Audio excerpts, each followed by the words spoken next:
Chapter 1. Emergency. Gail, you must have a rest. Go and have a coffee.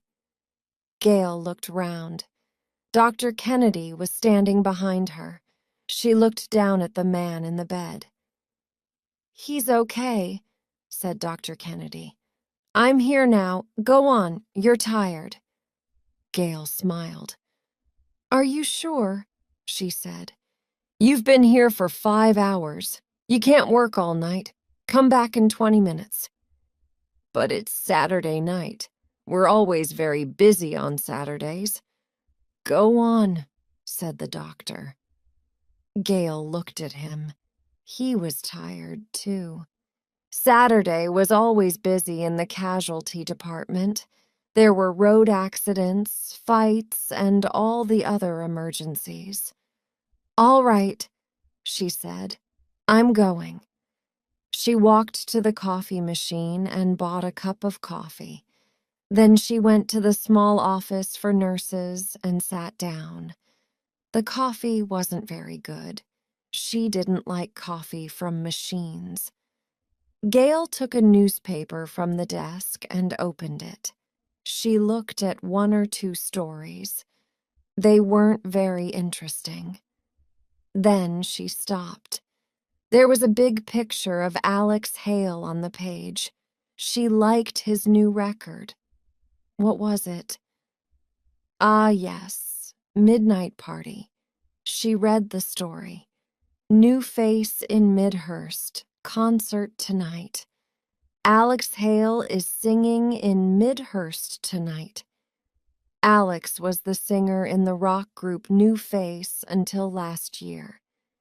New Face had 6 top 10 hits in Britain, and they have sold over 20 million records in the United States. Alex left the group for a solo career in September. Since then, he has had 3 #1 records, and he is the biggest star of the year. He is 23. His concert is at the Midhurst United Football Stadium at 9 o'clock. Gail looked at her watch. The concert finished at midnight. It was 12:30 now. It was Sunday morning. Gail looked at the next page. Suddenly she heard the bell. There was an emergency. She hurried back into the casualty department. Dr. Kennedy was running towards the door. "An ambulance is arriving! There's been a car crash!" he shouted. "Come on!" Gail ran after him. 2 ambulance men were coming through the door with a stretcher. She looked down. There was a man on the stretcher. She couldn't see his face. There was a lot of blood. "Hurry! He's broken his back, I think, and he's cut his face. He needs more blood," shouted one of the ambulance men. "Bring some blood, quickly." They carried the stretcher towards the lift. Dr. Kennedy turned to Gail. "It's his back. We'll need a specialist," he said. "Call Dr. Casey." Gail ran to the telephone. She called Dr. Casey. They took the man on the stretcher up to the operating theater. "Gal," said Dr. Kennedy, "you get some information about him. His friends are over there." "Do you need me in the operating theater?" she asked. "No," said Dr. Kennedy. "Just get the information." Chapter 2. The Man with the Cigar.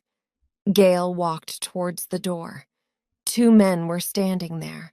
One was short and fat. He was smoking a cigar. The other was a very tall man. He was wearing a black coat. "Excuse me," said Gail. "You can't smoke in here. This is a hospital."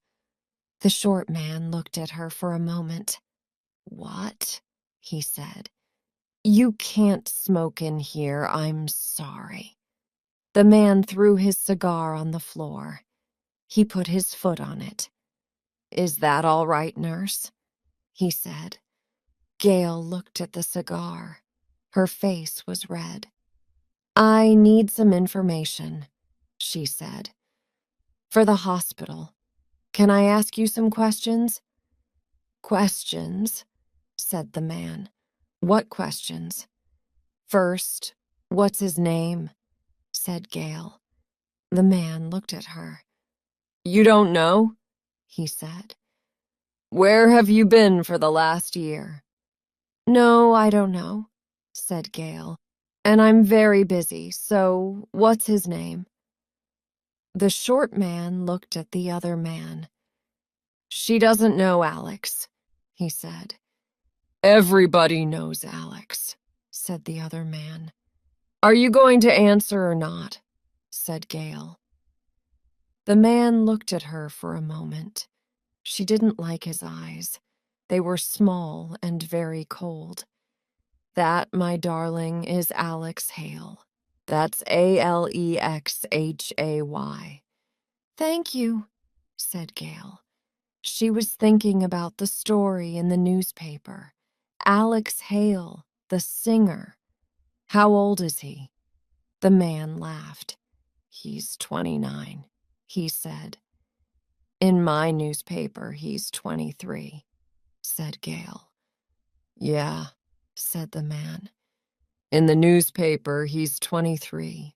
In the hospital, he's 29, his real age. Is that okay, darling? Where does he live? Alex, here and there. I must have his address, said Gail. Put the Holiday Inn Hotel, Marble Arch, London. He was there yesterday. He was going there tonight. Gail wrote the address. And who's his next of kin? What? Said the short man. His next of kin. His wife or his father or mother, said Gail. We need the information because he hasn't got a wife. His mother and father are dead. Write my name down. I'm his manager. Has he got any brothers or sisters? We need the name of someone in his family. Look, darling, he hasn't got any family. Do you understand? Put my name. The short man's face was very near Gail. She could smell the cigar, and she could smell drink, too. All right, she said. What's your name and address? Clarence Tucker. Tucker International Management Limited, 573 Shaftesbury Avenue, London. That's LOND0. Very funny, said Gail. Are you his manager? I'm his manager, said the man. Now have you finished? One more question, said Gail. What's his religion? He laughed. Religion? Alex? Yes, said Gail. Religion. Which church does he go to? The short man turned to his friend. Has Alex ever been to church? He asked. I don't know. Right, don't know, darling. You've finished now. Yes, said Gail. Thank you, Mr. Tucker. Don't worry about Mr. Hale. Dr. Casey is looking after him. She's a wonderful doctor. Is she? Said the man. Well, I want the best doctor. Alex is in the middle of a £10 million concert tour. I don't want a doctor in a little hospital like this one. What happened to him? Said Gail. The tall man spoke. Alex drove from the concert. He was very tired. Clarence told him to come with me. He didn't. He was driving too fast. He crashed the car and... Be quiet, Roger, said Tucker. She doesn't need to know. He turned to Gail. Now, darling, get me the doctor. I've got some questions. Well, Dr. Kennedy and Dr. Casey are very busy, said Gail. Did you hear me? Shouted Tucker. I want the doctor, now. Gail walked away. Tucker and his friend weren't worried about Alex. They were worried about the 10 million pound tour. She went to the lift. The door opened and Dr. Kennedy came out. How is he? She asked. It's not very good, he said. Where are the two men who are with him? They're over there, said Gail. They're not very friendly. Right, said Dr. Kennedy. He went towards Mr. Tucker. Are you the doctor? Said Tucker. Yes, I'm Dr. Ken. Right. I want a private hospital, not this one, said Tucker. When can we move him? You can't, said Dr. Kennedy. He's broken his back and he's in a coma. You can't move him. That's Alex Hale, said Tucker. He can't stay in a National Health Service hospital. We need the best doctors. We need a private hospital. He's got the best doctor, said Dr. Kennedy. Dr. Casey is a specialist, and she's working in a little hospital, in a little town, said Tucker. Look, my friend, Alex Hale is an international star. He sells millions of records every year, and Dr. Kennedy stopped him. And he's in a coma. He's in this hospital, and you're not moving him. Good night. He walked quickly back to the lift. What's wrong with him? Said Tucker. Hey, nurse, can we have some coffee or something? Gail smiled. She was getting some tea for an old woman in the next room. The old lady's husband was in the hospital. Mr. Tucker, she said, this is a hospital, not a restaurant. There's a machine over there. Chapter 3. Room 534. Gail had to work until 6 o'clock the next morning. When she got back to the nurse's home, her friends were having breakfast. She told them about the car crash. Wow, said Penny. Alex Hale. I've got all of his records. Which room is he in? I don't know, said Gail. Look, it's 6:30. I'm going to bed. Good night? Or is it good morning? Gail woke up in the middle of the afternoon. She had to begin work at 10 o'clock on Sunday evening. She turned on the television while she was eating. She wanted to hear the news. There was a video of Alex Hale on the 5 o'clock news. Gail turned up the sound. That was Alex Hale, and he was singing Midnight Party. Alex is in hospital in Midhurst. He crashed his car after his concert last night. We spoke to his manager, Clarence Tucker, outside the hospital. Gail sat up in her chair. There was Tucker on the television. I've just been with Alex. He's going to be all right. He was sitting up in bed and he was smiling. He can't finish the concert tour, but don't worry. He's going to do another tour next year. I want to thank everyone for the flowers and letters. Alex is looking at them. Thank you. Gail turned off the television. Alex was going to be all right. But he broke his back. He was in a coma. She couldn't understand. He was sitting up in bed. At that moment, Penny came in. Hey, Gail, said Penny. I saw Alex. He's in room 534. I work on the 5th floor, you know.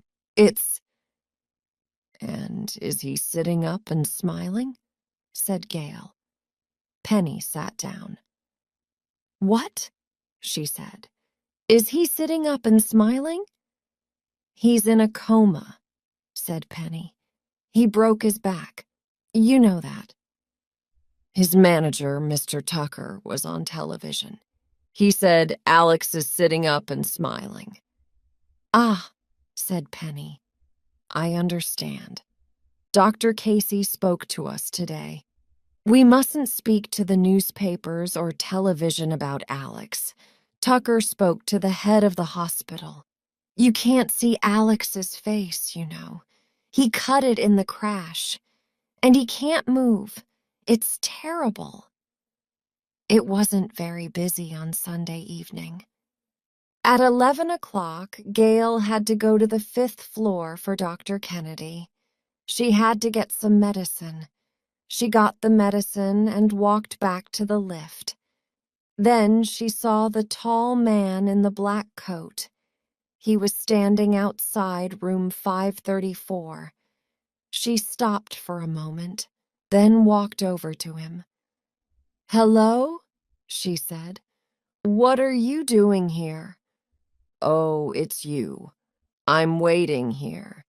Mr. Tucker doesn't want any reporters or TV people near Alex, said the man. Ah, said Gail.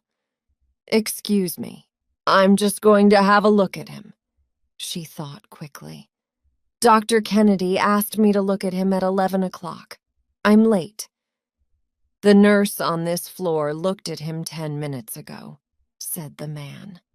I know, said Gail. Excuse me. She opened the door and went in. She closed the door carefully behind her.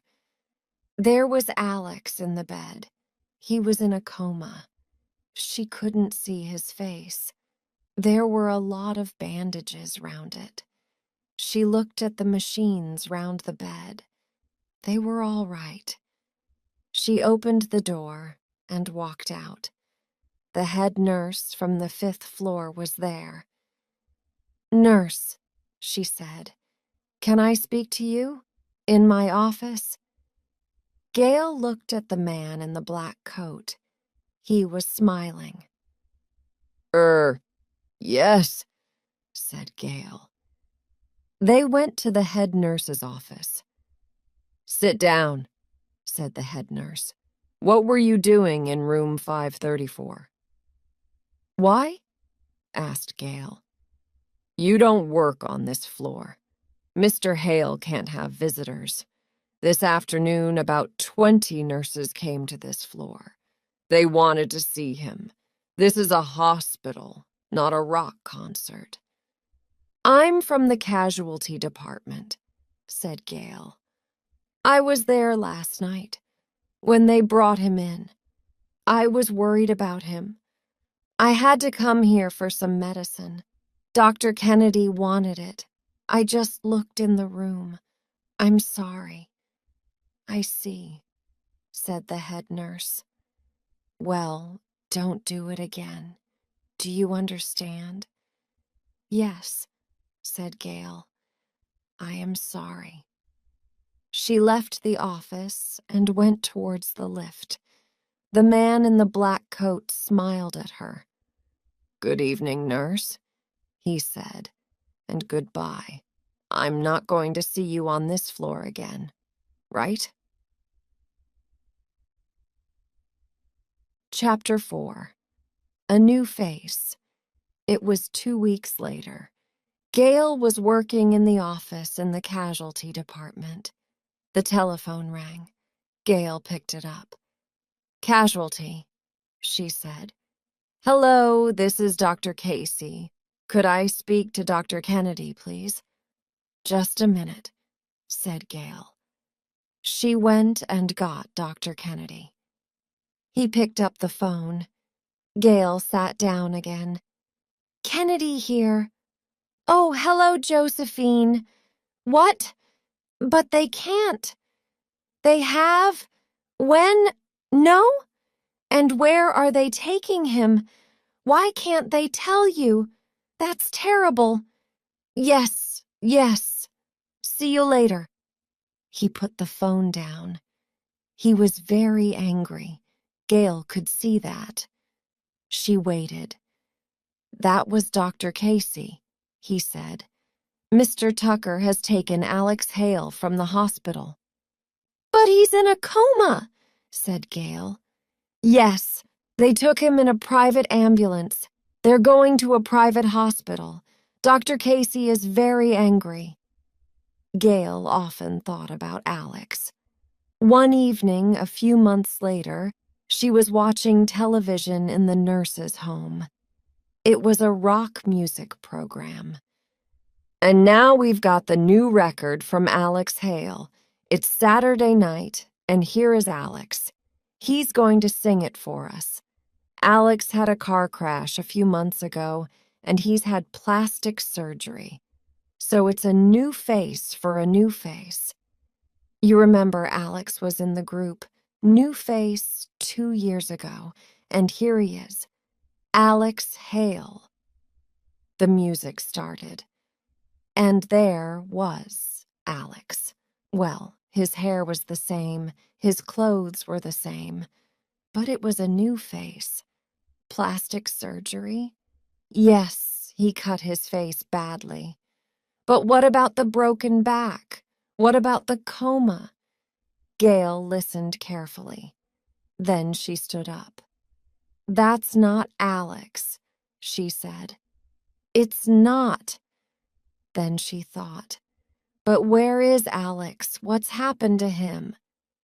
When Penny came in that evening, Gail spoke to her about Alex. Penny knew all about it. "It was in the newspaper," she said. "They took Alex to Switzerland. He had plastic surgery from a specialist in Geneva."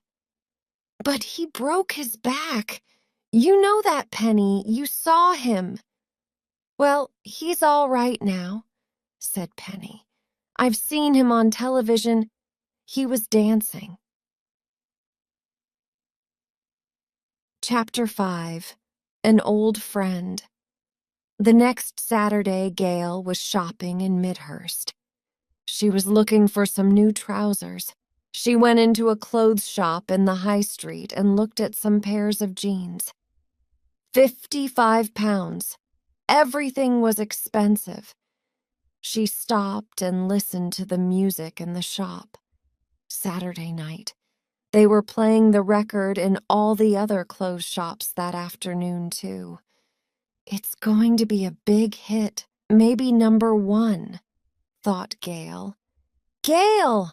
Hi! I haven't seen you for years." Gail looked round. "Diane," she said. "How are you?" Diane Partridge was an old friend.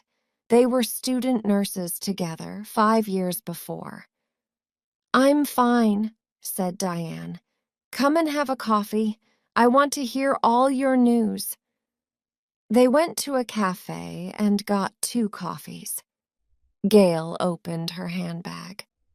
"No," said Diane. "I'll pay. Really." They sat down at a table. Diane had 3 or 4 shopping bags.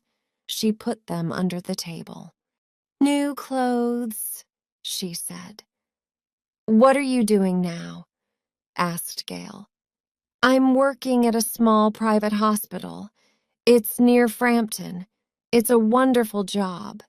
The hospital's very expensive, and they pay me very well." They talked for half an hour. Diane was telling Gail about her job. "I like the job, but it's very sad sometimes," she said. "I'm looking after a young man. He had a terrible car crash a few months ago. He broke his back. He was in a coma for 3 months." Gail sat forward. "He isn't in a coma now." "No," said Diane. "He woke up 2 weeks ago. It's very sad. There's something wrong with him. You know, he thinks he's that rock star, the famous one. What's his name?" "Alex Hale," said Gail quietly. "That's right. Alex. But how did you know?" "Oh, nothing," said Gail. What's the man's name? Richard Tucker. He can't have any visitors either. His brother's a terrible man. He said, his brother? Yes, he's a friend of Dr. Green. Dr. Green is the head of the hospital. Anyway, he doesn't want any visitors. Poor Richard. He cut his face badly in the car crash, you know. He looks terrible, but he's a nice man. Gail thought for a moment. Diane, she said, I'm looking for a new job. Does your hospital need any new nurses? Yes, said Diane. We always need good nurses. Why? Can I come and see the hospital? Said Gail. All right, said Diane. Come tomorrow. It's Sunday. Dr. Green isn't there on Sundays. You can have a look at the hospital. Then maybe you can write to him about a job. Thanks, said Gail. See you tomorrow. Chapter 6. The Private Hospital. Gail stopped the car and looked at the map. Yes, this was the road, but where was the hospital? It was somewhere near here. There were tall trees on both sides of the road, and there were no houses. She looked at the map again. There was no hospital sign on the road. She started the car and drove slowly along the road. Then she saw a small road on the left. There was a sign on the corner. It was very small. Shamford Private Hospital. Gail turned left and drove along the small road for nearly a mile. Then she could see the hospital. It was a beautiful old house with gardens in front of it. She drove into the car park and got out of her car. There were several other cars there. They were all expensive. A Rolls-Royce, 2 Mercedes, a Ferrari, and a Jaguar.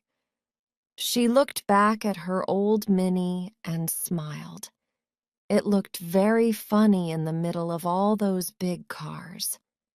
Diane was waiting for her near the door. You're late, she said. Yes, sorry, said Gail. I couldn't find it. I like your uniform. Said Diane. The uniforms are beautiful. They're very expensive, you know. Maybe it was my map. I can't draw maps very well. I needed the map, said Gail. It's a long way from the village. Yes, it's very quiet here. Very quiet. This is the best time of the day for a visit. We always have visitors on Sunday afternoons. But there are never any visitors for your young man with the cut face, said Gail. What's his name? Richard Tucker, said Diane. No, he never has visitors. I told you that yesterday. Come on, I'll show you the hospital. They walked round the hospital. Everything was new and very expensive. There were flowers everywhere. Where's Richard Tucker? Gail asked suddenly. Why? Said Diane. Oh, I was thinking about him. Can I talk to him for a minute? He doesn't have any visitors. I think that's very sad. He must be very unhappy. Diane smiled. All right, Dr. Green isn't here. Come on, he's upstairs. But just for a minute. Chapter 7. Richard Tucker. The room was dark. Gail could see a man on the bed. She went to the light. She was going to turn it on. No, don't turn on the light. Please. She walked over to the bed. She could see his face. It was terrible. All right, she said. Hello, Alex. What did you say? Hello, Alex. But the doctors call me Richard. That's not my name. I'm Alex Hale. You called me Alex. Yes, said Gail. She looked at him again. Alex was crying. Tell me I'm not crazy. Am I Alex Haley? Yes, she said. You are.